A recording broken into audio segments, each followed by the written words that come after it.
"You're not the kind of man I see a future with," she said during a serious conversation. I accepted it calmly. Then I ended everything that same day. Months later, she tried reaching out after seeing me build the future she rejected. "You're not the kind of man I see a future with." She said it like she was commenting on the weather. Not angry, not crying, just calm. Like it was a conclusion she'd already reached a long time ago, and this conversation was just the paperwork. I didn't say anything back. I just looked at her, really looked at her, and nodded once. She seemed almost surprised by that. Like she expected me to beg. Like she had a whole speech prepared for after the begging. But I didn't beg. I just sat there. And somewhere in that silence, something in me quietly closed a door. What happened after that silence is what I'm going to tell you. Because she didn't realize, when she said those words, that she wasn't just ending something. She was also starting something. Something she'd spend the next several months watching from the outside, pressing her face against the glass of a life she walked away from. You have to understand what was on the line before I can explain what I did. We weren't a casual thing. If you enjoy real stories like this, subscribe, because what happened next changed everything for me.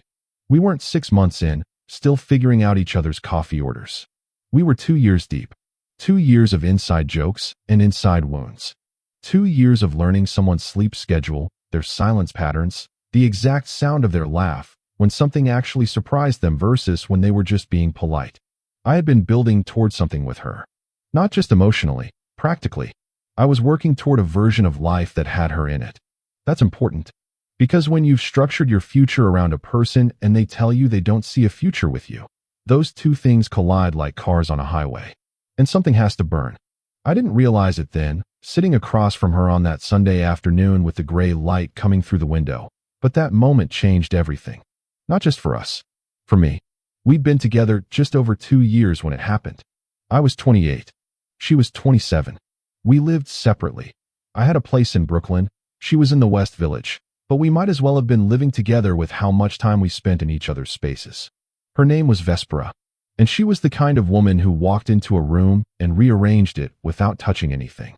The Sunday it happened started like 100 other Sundays. I'd come over to her apartment with coffee and a bag of those almond croissants from the bakery 2 blocks from my place. She liked the ones with the flaked almonds on top. I always got 2, 1 for each of us. That morning I'd gotten 3 because they looked particularly good and I figured she'd want the extra 1 later. That's who I was with her. That's the version of me that existed in her orbit. A man who bought an extra croissant, just in case. She was already dressed when I got there, which was unusual for a Sunday. Not dressed up dressed. Just not in pajamas. Like she'd made a decision about the day before I arrived.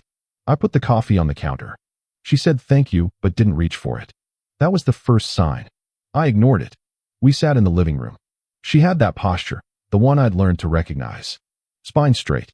Hands folded. The posture she used in difficult conversations. I'd seen it a handful of times over 2 years. Once when she was telling me about a family situation that had been quietly falling apart. Once when we had a real argument about how I'd handled something with her friend group. And now, again, on a Sunday morning with untouched coffee going cold on the counter. "I've been doing a lot of thinking," she started. I said, "Okay." Not defensive. Not anxious. Just okay. She looked at me for a second like she was reassessing her opening. "About us," she continued. "About where this is going." I nodded. I waited. That was the other thing about me that I think confused her. I never rushed a conversation. I could sit in silence longer than most people could tolerate. She'd mentioned it early on, said it was unsettling how still I could be. I'd always taken it as a compliment. She hadn't always meant it as one. "I think," she said slowly, "that I've been avoiding saying something for a while now. And I think it's not fair, to either of us, to keep avoiding it." I said, "Then say it." She looked at the window, then back at me. "You're not the kind of man I see a future with." 9 words. Said without cruelty. Said without even the dignity of anger. Said like a verdict read from a sheet of paper. I didn't flinch. I didn't reach for her hand.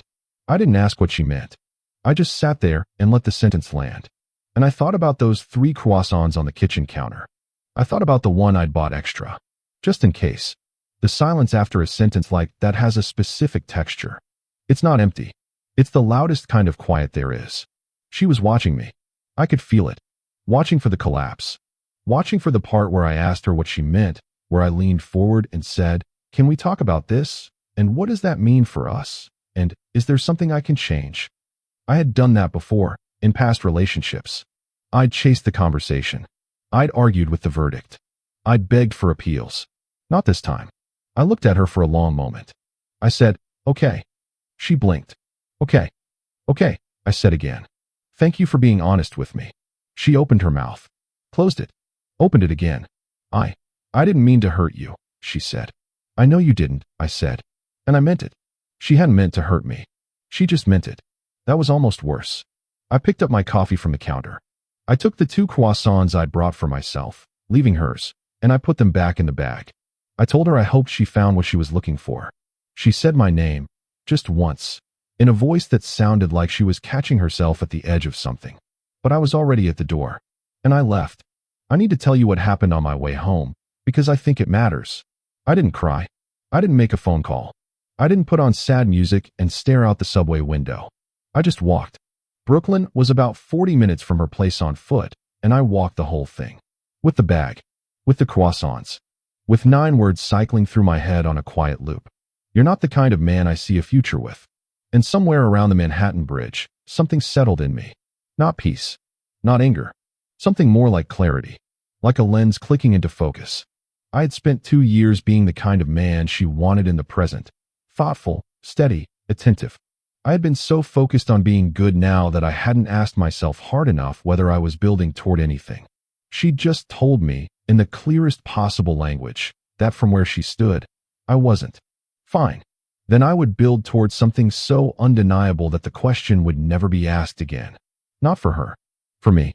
I didn't realize it yet, but that walk was the beginning of the rest of it. I got home. I put the croissants on the counter. I sat at my desk. And I did something I had been putting off for almost a year. I opened the business plan I'd been drafting in pieces, scattered across different documents, half finished and abandoned every time life got busy. I read through all of it.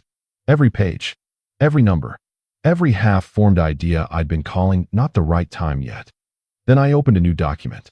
And I started rewriting it from scratch. Here's the context I'd been avoiding. For almost 3 years before this Sunday, I had been working in finance. Not the glamorous kind, the grind kind. Risk analysis at a mid-sized firm. The hours were real, the pay was decent, and the ceiling was low. I knew that. I'd always known that. But there was this other thing I kept circling back to, a product concept I developed while solving a problem for my firm that nobody else had bothered to solve cleanly. A data visualization platform, specifically for small financial advisory firms who were drowning in reporting software that was either too complex or too shallow. I had the concept. I had the contacts. I had a former colleague named Torin who was a developer and had been waiting, patiently, for me to say the word. What I hadn't had, or told myself I hadn't had, was the right time, the right circumstances, the right state of mind. That Sunday, after a 40-minute walk across a bridge with 2 croissants and 9 words, I finally had all 3. I texted Torin that night. You still in? He replied in 40 seconds. Been waiting for this text for 8 months. When do we start? I wrote back, Monday. I want to be honest about something. I didn't cut Vespera off out of anger. I didn't do it to punish her, or to make a point, or to win some imaginary argument. I did it because, and I understood this clearly on that walk, she had been right. Not completely. Not in the way she meant it. Not in the ways that announced themselves. And the only way to prove that, not to her, but to myself, was to go build it. Quietly. Completely. Without her watching. I blocked her number that Monday morning. Removed her from everything. Not angrily. Not with a speech. Just clean. Like clearing a workspace before starting something new. I did it practically, not emotionally. I needed the space, the mental and emotional bandwidth that I'd been allocating to that relationship. Now I needed it for this. The first 3 months were brutal in the way that building things is always brutal. Torin and I worked out of my apartment for the first 8 weeks. He took the desk. I took the kitchen table. We had a whiteboard propped against the wall that I'd bought at a hardware store for $22. We ate a lot of bad takeout. We argued about the product roadmap at least twice a week. There was one Tuesday night. I remember it clearly because it was raining and the window wouldn't close properly, and we'd been at it for 14 hours, where Torin looked at me across the kitchen table and said, "Tell me again why we're not just getting regular jobs." I said, Because regular jobs have someone else's ceiling. He looked at me. Then he turned back to his laptop. Okay, he said. 14 hours. Let's keep going. I should tell you about Halston. Halston had been my closest friend since college. The kind of friend who could say anything to you and survive it. Because the friendship was built on a foundation of honesty that most people never get around to constructing. He knew about Vespera. He knew about the Sunday. He knew about the block. He didn't say much about it at first. But about 6 weeks in, when I'd lost 10 pounds from stress and started going to the gym at 5:30 in the morning just to have something that felt like control, he sat down across from me at a bar we liked and said, "Is this healthy?" I said, "Probably not entirely." He said, "Okay, but are you good?" I thought about it. "Yeah," I said. "I think for the first time in a long time, I actually am." He looked at me for a moment. Then he picked up his glass. "Then I'm not worried," he said. And we didn't talk about it again. The product had a name by month 2. We called it Clearline. It wasn't clever. It wasn't flashy. But it was accurate, which is what it was supposed to be. Clearline was a reporting dashboard built specifically for independent financial advisors and small advisory firms. Clean interface. No bloat. Real-time data that actually made sense to the humans reading it. We'd had 3 people beta test it by month 3, and all 3 said some version of the same thing. This is what I've been looking for. That's a drug, by the way. Hearing that. After months of 14-hour days and arguments and bad takeout, and one window that wouldn't close properly, hearing someone say this is what I've been looking for is a drug that makes you forget you're tired. I want to stop here and be honest about something else. There were nights, mostly around 2 or 3 in the morning, when the apartment was quiet and I was too tired to keep working but too wired to sleep, that I thought about her. Not dramatically. Not with longing. Just thought about her. The way you think about a city you used to live in. With a quiet kind of familiarity. I'd think about that Sunday. About the way she'd said it so calmly. About the posture, spine straight, hands folded. About the untouched coffee going cold on the counter. And I'd think, I wonder if she knows yet. I wonder if she has any idea what that conversation set in motion. I wasn't bitter when I thought that. Not exactly. It was more like curiosity. Like watching a story unfold and knowing you're past the turning point, past the part where it could have gone differently. I was past it. I was already in the next chapter. She just didn't know yet. By month 4, we had our first paying client. A solo advisor named Prescott who worked out of a small office in Midtown and had been using 3 separate platforms to do what Clearline did in one. He paid us $800 a month. I remember the day the first payment came through. Torrin and I just stared at the notification for a second. Then he said, "That's it. That's money someone paid for something we made." I said, "Yeah." He said, "How does that feel?" I thought about it. "Inevitable," I said. And it did feel that way. Not arrogant. Just like we'd been walking toward this the whole time. Like this was always the destination. We just needed someone to stop holding the compass. 6 months after that Sunday, we had 9 clients. Not 900. 9. But 9 paying clients at various subscription tiers, a product that worked, a wait list of 12 more, and a development roadmap that Torrin and I could actually execute without losing our minds. We'd moved out of my apartment by then. We had a proper workspace, nothing fancy, a subleased office in a shared building in Dumbo that smelled faintly of espresso and someone else's ambition. We brought on a part-time designer named Calder, who had a talent for making complexity look simple and an appetite for feedback that made him exactly the kind of collaborator you want at the beginning of something. Things were moving. Not viral, not overnight success moving. Just moving. Steadily, undeniably, in the right direction. I had gone from being a man with an idea and a whiteboard to being a founder with a product and a team. That's not a boast. It's just a fact. And it was a fact that started to become visible. I had started posting about Clearline on LinkedIn. Not aggressively, not constantly, just once a week or so. Updates on the product. A lesson we'd learned. A milestone reached. Nothing dramatic. But the internet has a way of making things visible that you're not expecting to be seen. I don't know exactly when she started watching. I found out later, through a mutual connection, someone named Morel who had been friendly with both of us during the relationship and had stayed loosely in touch with me after, that Vespera had seen one of the LinkedIn posts. The one from month 5, when I'd written a short piece about building something from nothing and the clarity that comes from constraint. I hadn't written it about her. I'd written it about the process. But apparently she'd read it. And apparently she'd said something to Morel. Something like, "He seems different." Morel told me later that she'd said it quietly. The way you say something when you're not sure how you feel about it yet. Here's where I have to tell you something about Morel. She was not a mutual friend in the traditional sense. She'd been closer to Vespera when we were together.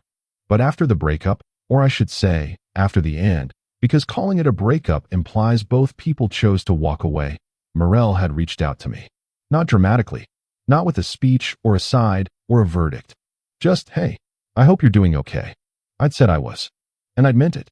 We'd stayed in occasional contact since then, a message here and there, nothing significant. But she was the first person in Vespera's orbit who told me what was happening on that side of the wall I'd built. And what she told me, about 6.5 months after that Sunday, was this. "She's been asking about you." Not to me directly. Just, "I can tell.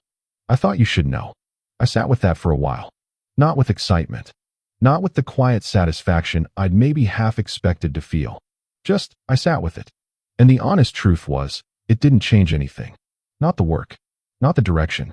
Not the clarity I'd been living inside for 6 months. What it did was make something concrete that I'd been carrying around in a vague, formless way. The knowledge that she might eventually come back around. That the version of me she'd dismissed was not the version I'd been carrying inside me the whole time. I'd known that. I just hadn't been sure she'd ever see it. Now, apparently, she was starting to. And I found that I didn't feel triumphant about it. I felt something closer to tired. The kind of tired you feel when you realize a chapter is truly over. Not because of bitterness, but because you've simply moved too far forward for the past to catch up. The message came on a Tuesday, 7 months and 11 days after that Sunday. I know the exact timing because I kept the date in the back of my mind. Not obsessively, but the way you keep a reference point. It came through Instagram, which was the only platform we'd both been on that I hadn't specifically blocked her from. An oversight, maybe. Or maybe not. The message said, "Hey, I know this is out of nowhere. I've been thinking about you. I saw what you've been building. I don't even know what I want to say exactly. I miss you. And I think I made a mistake." I read it once. I put my phone face down on the desk. I finished the thing I was working on. Then I read it again. I want to tell you what I felt, because I think the feeling matters. I didn't feel vindicated. I didn't feel the rush I might have predicted 6 months earlier if someone had described this moment to me. What I felt was something more complicated. A sadness, actually. Not for myself. For her. Because I knew, reading those words, that she wasn't reaching out because she'd grown or changed or had some revelation about who I was. She was reaching out because she could see the shape of what I was building. And it looked different now. It looked like a future. Her words, "I see what you've been building," confirmed it without meaning to. She could see the future now. Because it was visible. Because it had a product and clients and a team and a LinkedIn post. And that hurt me in a way I hadn't expected. Not because she'd rejected me when I was still invisible, but because I understood, finally and fully, what she'd actually meant on that Sunday. "You're not the kind of man I see a future with" had never been about who I was. It had been about what she could see. And she'd needed it to be visible before she could believe in it. I didn't fault her for that, exactly. But I understood it. And I understood that the man she was reaching out to now, the founder, the builder, the LinkedIn posting person with a product and a wait list, was not someone she could have believed in before he proved it. And I couldn't do that. I couldn't be with someone who needed proof before they could believe.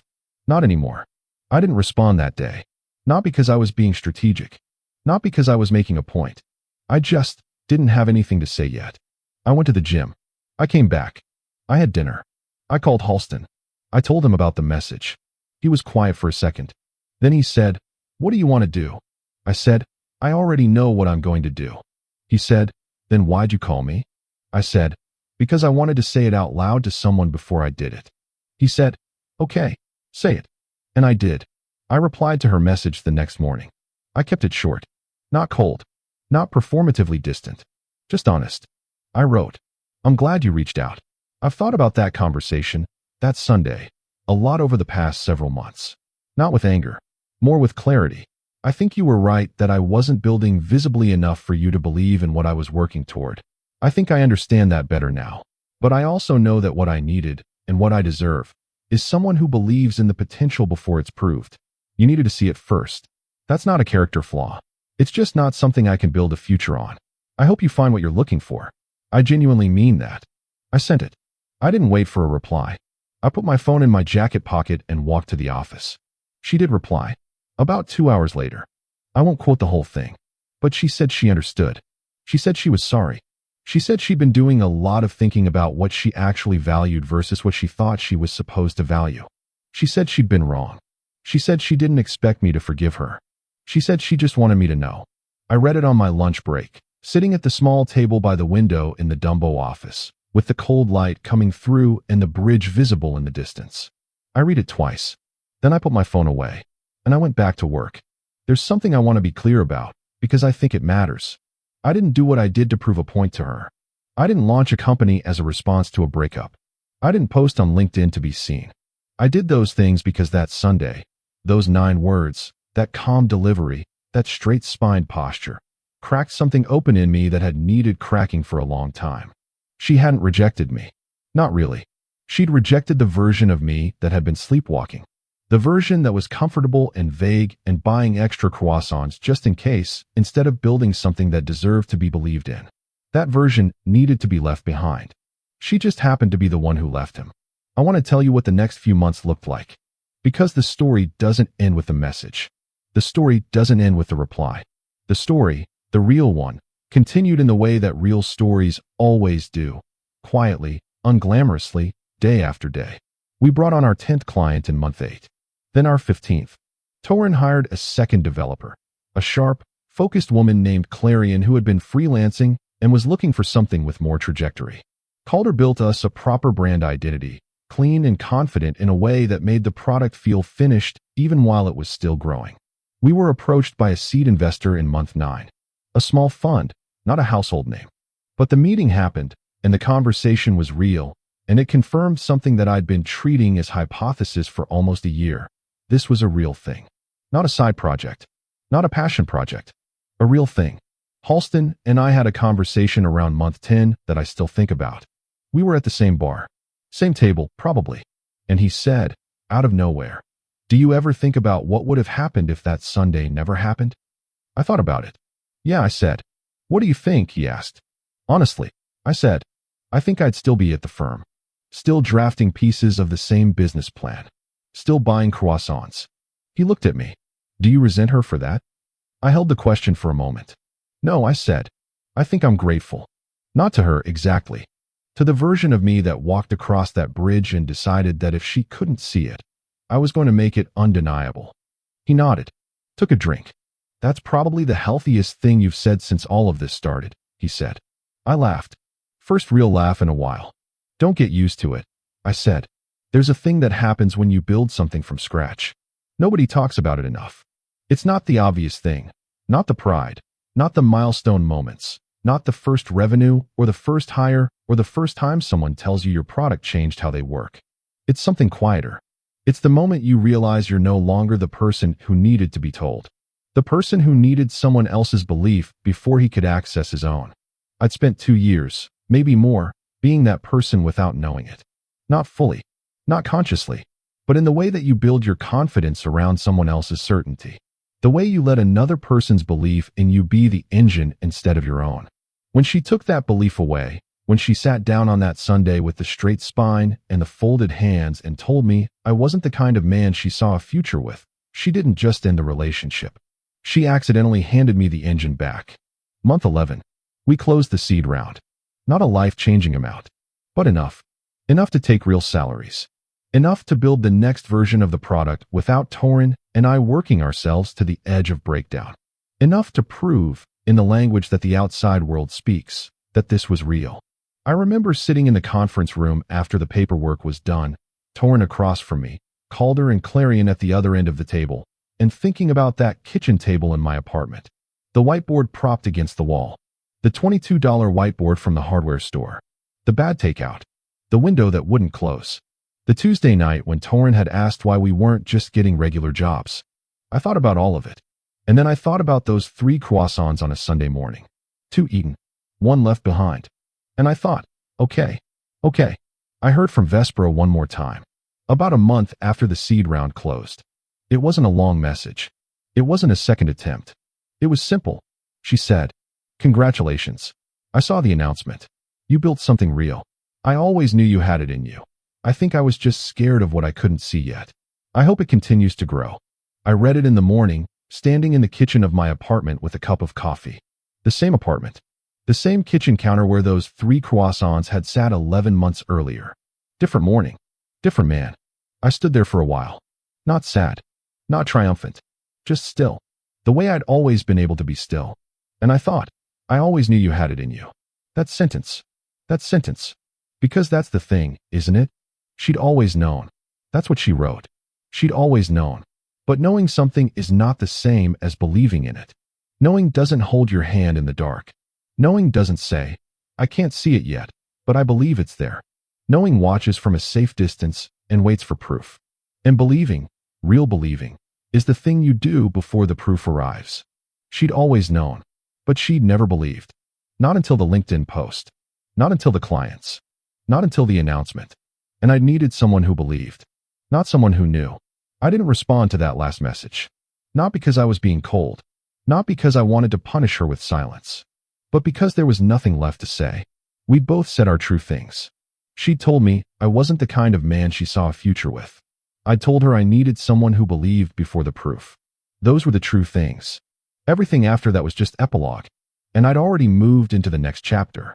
I want to end with something that isn't a lesson. Because this isn't a lesson. This is just a thing that happened to me. A Sunday. A sentence. A walk. A whiteboard. A window that wouldn't close. A text to Torin at 11 at night. 9 months. A product. A team. A round of funding. And somewhere in the middle of all of it, the quiet, undramatic discovery that I had never needed her to believe in me. I just hadn't known that yet. She handed me the knowledge on a Sunday morning with 2 untouched cups of coffee going cold on the counter. And I walked 40 minutes in the cold air across a bridge to get home. And I sat down. And I started building. There's a version of this story where I take her back. Where she apologizes and I soften and we try again and I tell myself she was scared before, but she sees it now. And maybe love is about growing together.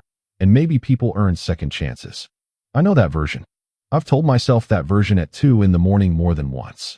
But here's the thing about that version. It requires me to forget that she needed proof.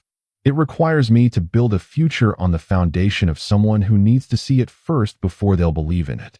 And I'd spent 11 months learning, slowly, undeniably, through every argument with Torin and every bad Tuesday and every client who said this is what I've been looking for, that I was not willing to do that. Not anymore. Not ever again. I'm telling this story now because I think about other people. Not people in my exact situation.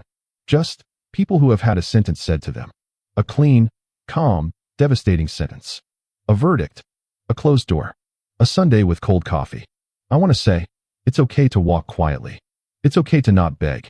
It's okay to take the thing they said and let it mean something different than they meant. Let it mean, you haven't made it undeniable yet. And then go make it undeniable. Not for them. For you. Qley has 26 clients now. Torin is talking about our Series A. Calder redesigned the dashboard last month, and it's the best it's ever looked. Clarion is building something in the product that I genuinely don't fully understand yet, but Torin says it'll change the reporting model entirely. My apartment still has the same kitchen counter. I still drink my coffee in the morning standing up by the window, but I don't buy extra croissants anymore. I don't need the just in case. I know what I'm building. I know where it's going. And I know, clearly, finally, without question, exactly the kind of man I am.